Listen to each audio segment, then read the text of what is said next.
The views and opinions expressed are those of the speakers and do not necessarily reflect the views of KTOO Public Media. This program may contain discussions that include terminology or perspectives that reflect different time periods, cultural contexts, or viewpoints that may not align with contemporary standards or expectations.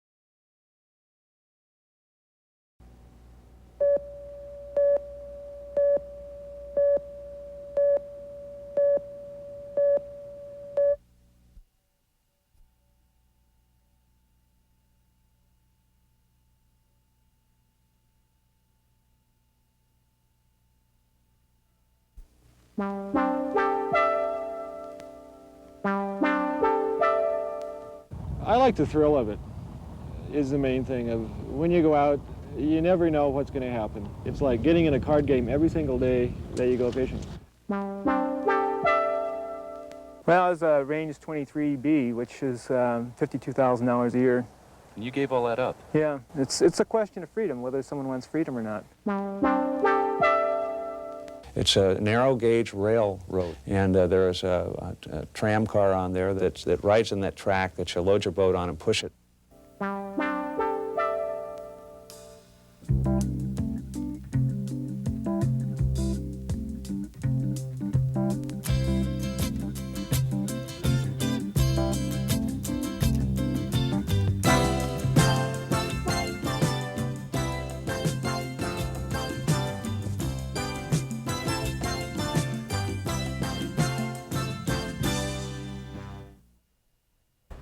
Greetings and welcome again to Rain Country, the weekly television journal of the places, faces, and activities of Southeast Alaska. I'm Scott Foster. Water is an important part of our lives in Southeast, whether it's falling from the skies or rising on the tide. For one thing, it supports our major fishing industry, an industry that provides people with the opportunity to shuck off suits and city life for a style of living that many say they came to Southeast Alaska to find. The economies of most of the communities along the southeast coast depend heavily upon various fisheries. Seining, crabbing, halibut, and other fisheries all play an important role. But in the fishing village of Elfin Cove, power trolling is king of the fisheries and the economy. Okay, humpies.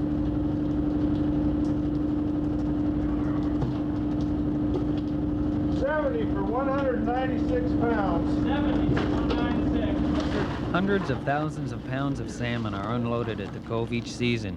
If you don't make your living catching or packing them, then you most likely survive by providing goods or services for those that do. About the only other occupation outside of the commercial fisheries is the sport fishing charter business.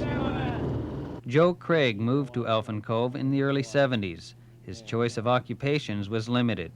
I think trolling is a good way to live, and it's a living. That's all it is for me. I don't get rich. I basically, make my state permit payment and pay for my family's living expenses during the year. And there's no profit, I don't think there ever will be. Really, it's maintain your boat, and I don't know what I'm going to do when I retire. I don't think I'm going to have any big retirement fund to go on, so I guess I'll fish for a number of years more and then play from there. I like the thrill of it, is the main thing. Of when you go out, you never know what's going to happen. You may go out and your boat may break down on the spot, so that's it for 2 weeks. You may go out and you may have $1,000 day, and you may go out and you might catch nothing. It's a real thrill. It's like getting in a card game every single day that you go fishing. And that's neat to me. A 9-to-5 job, you have an exact paycheck every 2 weeks. It's going to be an exact amount of money. And that's nice because then you can buy things on time and make your payments. But it'd seem awful boring to do that. There's no thrill to that at all. I think you'd be ahead of the game, financially to do that. I'm sure I could go to Juneau and be a bureaucrat and probably make far more money than I'd make fishing, but I wouldn't have as much fun. The long hours of either waiting for or gaffing and cleaning salmon, sometimes combined with cold, damp air and rough seas, make power trolling a grueling way to make a living. But there's another kind of troller out there that has things tougher yet. power trollers use hydraulically powered motors to reel in their catch. The other group of trollers use muscle power.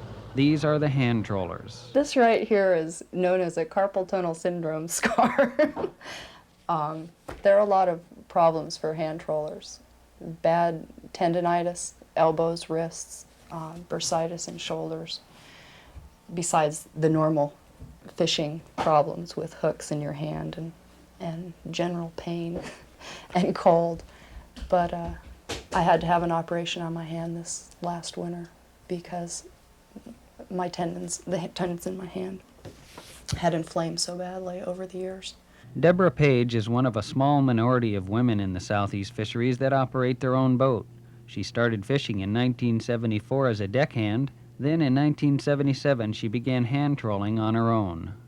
The first year that I started fishing by myself, just before I bought the boat that I'm fishing now, I had borrowed one of the local skiffs, and I was fishing with rod and reel out at Soapstone, and a couple of humpback whales leapt out of the water at the end of my fishing pole, threw my boat all up and all around. It was great. Since she started hand trolling, Deborah has gotten married and had a child. Her husband, an ex-hand troller, now power trolls, and their young son takes turns riding on their boats. We see lots. Killer whales and sea otters are just wonderful. There's a sea lion rookery at North Island in one place, and a seal rookery that we pass, and in another area that we fish here in the passes. And it's fun. It's real helpful with my child on the boat. Keeps him entertained watching all the things that are happening in the water around. It's easy to get caught up in the beauty and romance associated with fishing. Many Southeasterners, restless with their jobs in the cities, yearn for an escape to the out of doors. And there's stories of huge catches and $1,000 days. People see the money that we make and don't realize what goes into it. You know, you can make a lot of money in a day, but you get a lot of days where you don't make much, and you put in an awful lot of work. You know, there are weeks and weeks and weeks of 14-hour days where you're working on the boats to get them going. And then when you're fishing, it's not a 9-to-5 job. You don't work, you're 8 hours a day. You're working from 3 in the morning until whenever. A lot of the big boys, they fish 17-hour days. You take a gamble, and you can make a lot of money. You can make a lot more money than you can make doing just about anything else honest, it seems. But that's only, maybe a week out of the season, or 2 or 3 days a month that you really might hit the fish. There are lots of times when you can get real scared. I've been scared when my engine quits and I'm caught in the tide rips and ready to go on shore. And I'm lucky that I either get the engine running or someone comes to my rescue so far. When you average out all the hard times and good times, it all boils down to one basic motivation for Deborah. You're really doing something that's Alaskan, and you're really doing what the old ideal that a lot of us moved up here to do was, to be in the outdoors, to be in the wilderness, and to be part of it. And that's wonderful. I'm real glad that I can be part of that.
I'm continually amazed the number of people I talk to who are not really happy in the job they're holding, don't want to hold just one job for their entire career, and in fact don't even really know what they want to do.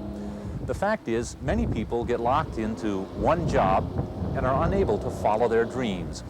It might be because they've adopted an expensive lifestyle. Perhaps they're saving for their kids' education, or maybe the job offers a good retirement plan. But for whatever reason, many people are locked into one job, but not everyone. And if just one person is able to break away, that helps us all realize the believability of our dreams.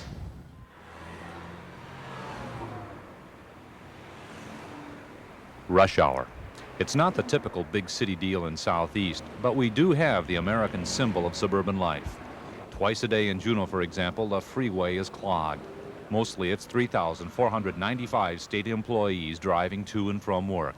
Get behind the desk at 8, lunch from 12 to 1, off work for another day at 4:30. George Matz used to be part of the Juneau rush hour.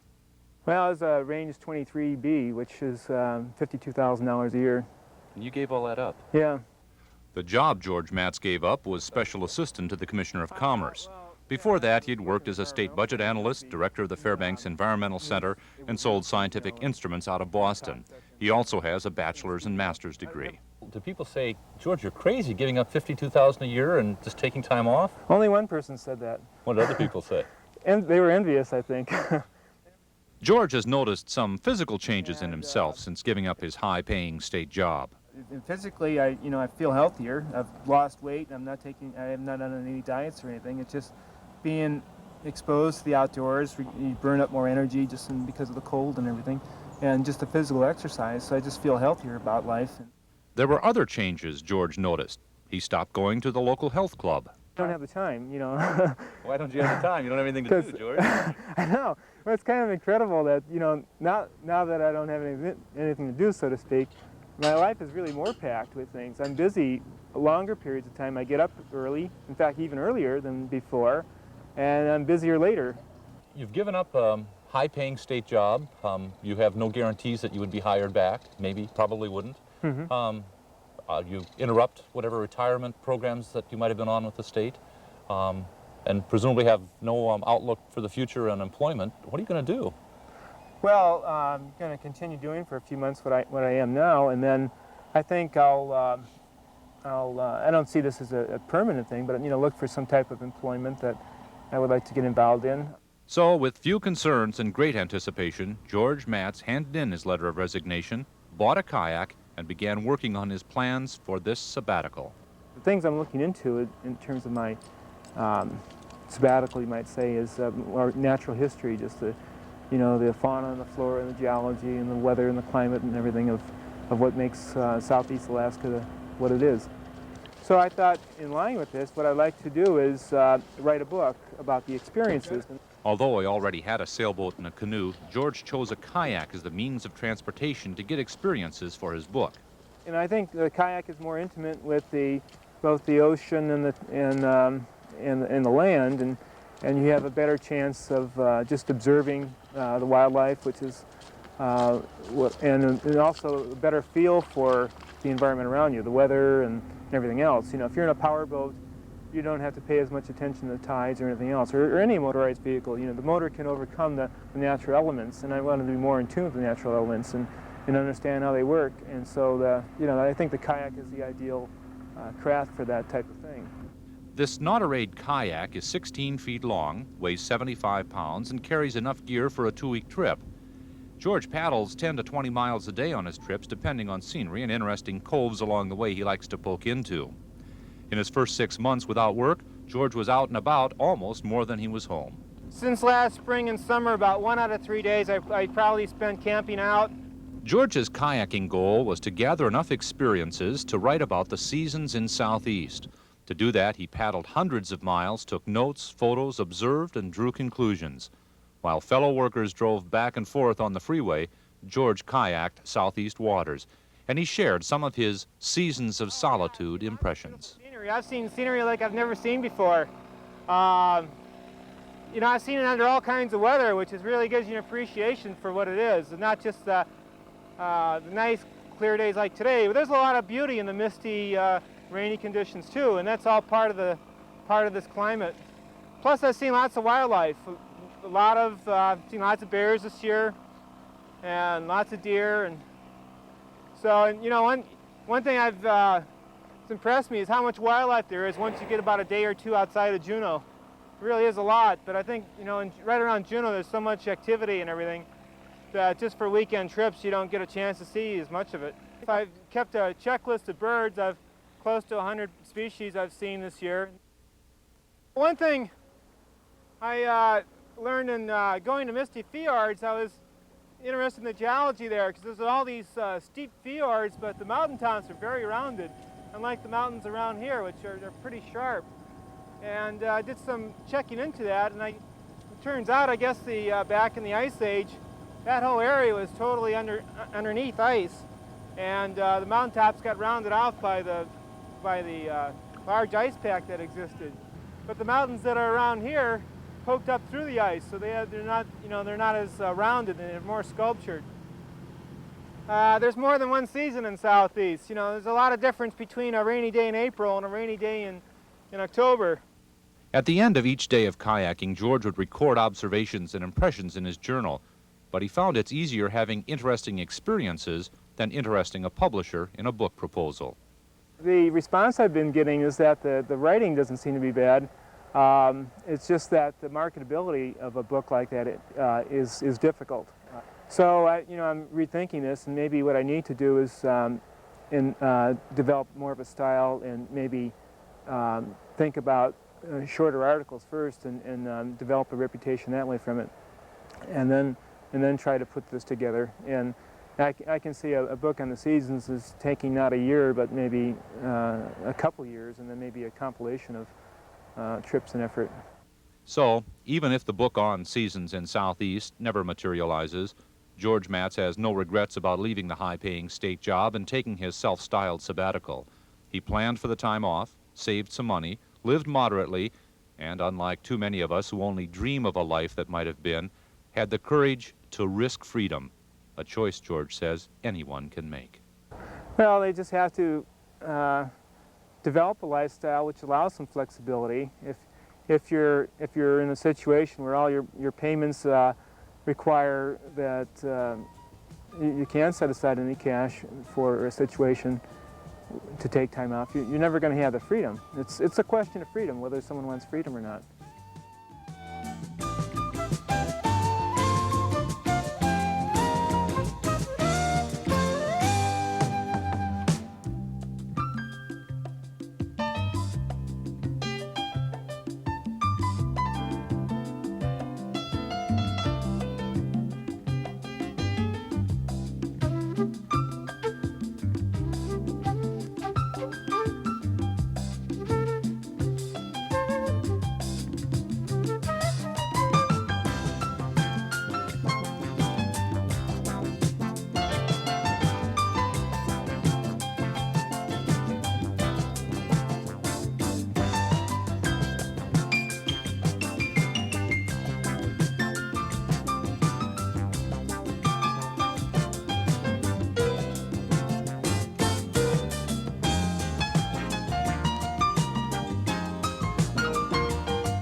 Water is the means many Southeasterners use to add a little excitement to their lives, whether it's just for a weekend or a short vacation.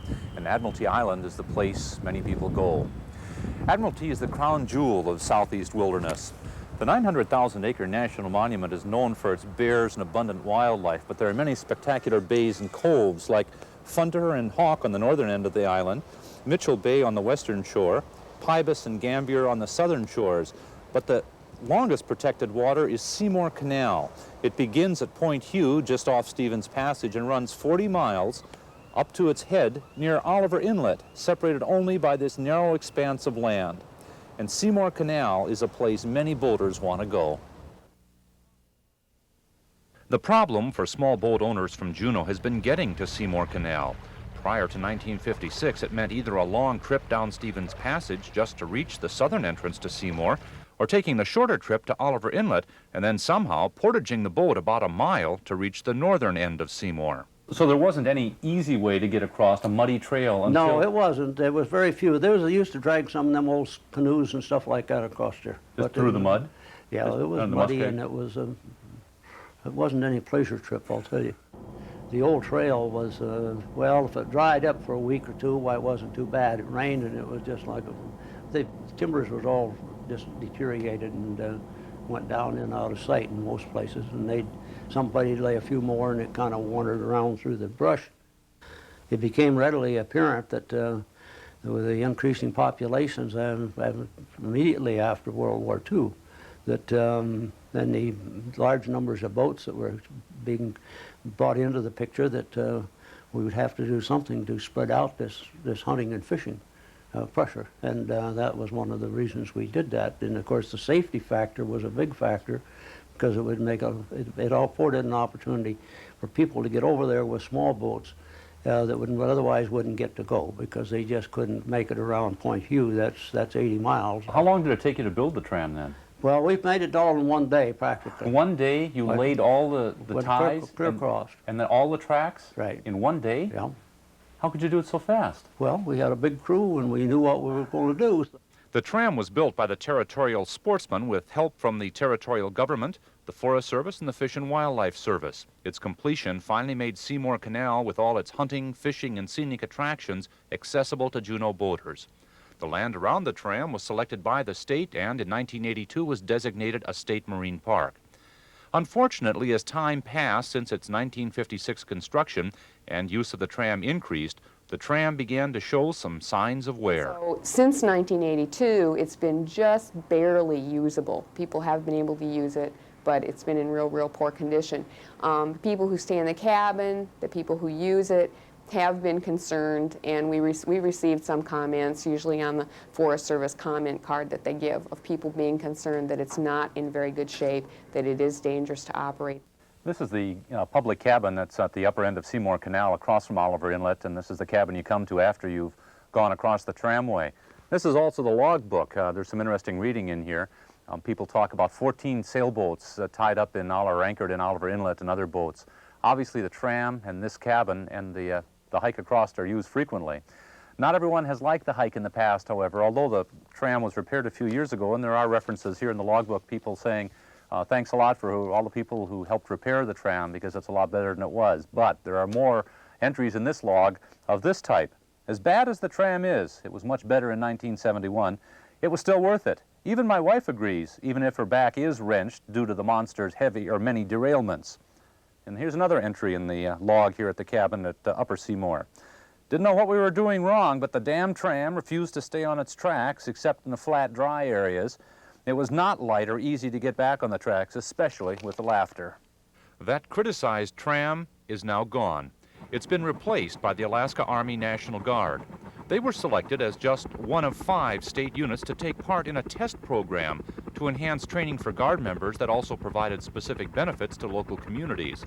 The State Division of Parks, which manages the Oliver Inlet area as a state marine park, suggested rebuilding the tram as an appropriate project. The Guard agreed, and the 4th Scout Battalion took on the job.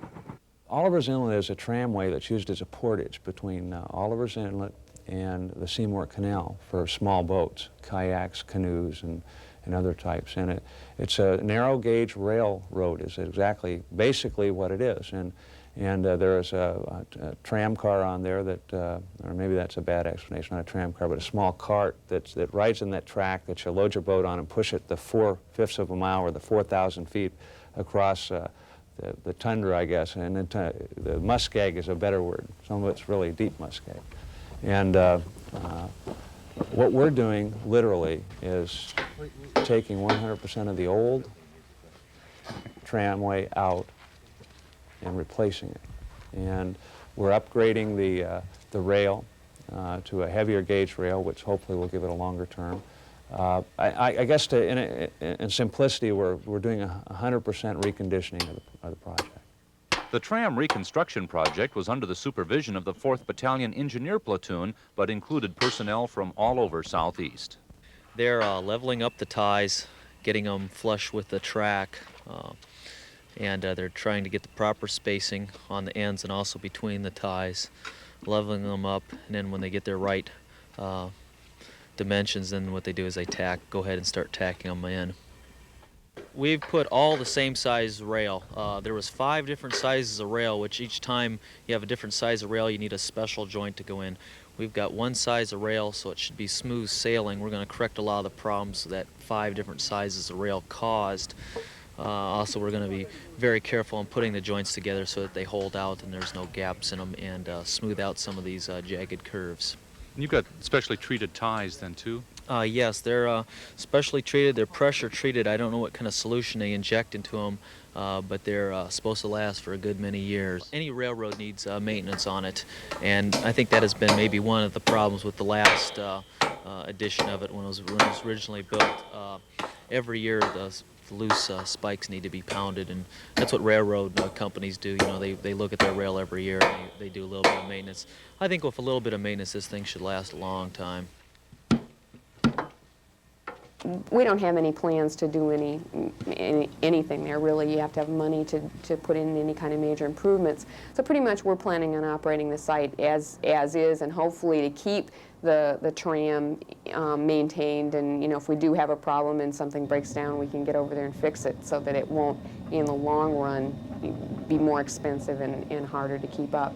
So Oliver Inlet's a success story in that we have been able to maintain it based on local volunteers and donations and that kind of thing. Similarly with the National Guard project, we didn't have any money to rebuild the tram, and we're really fortunate to be able to work with the National Guard to see that through. And the same thing with the Territorial Sportsmen being able to obtain the money for the new tram cars. Going down to the sea in ships is an old admonition put into modern practice by Southeast residents. They are rapidly building a small boat flotilla to experience the joys of near-shore water travel. And one of the premier spots is Seymore Canal on Admiralty Island, now easier to reach with the reconstructed Oliver Inlet tram. Those who lead the life of a Southeast troller, those who give up the life of a state worker, and those who add some adventure to their life using Alaska's shortest railroad to get to Seymore Canal are just a few of the activities, the people and the places that make up living in Southeast Alaska. Thank you for joining us on Rain Country. We'll be back again next week with another edition.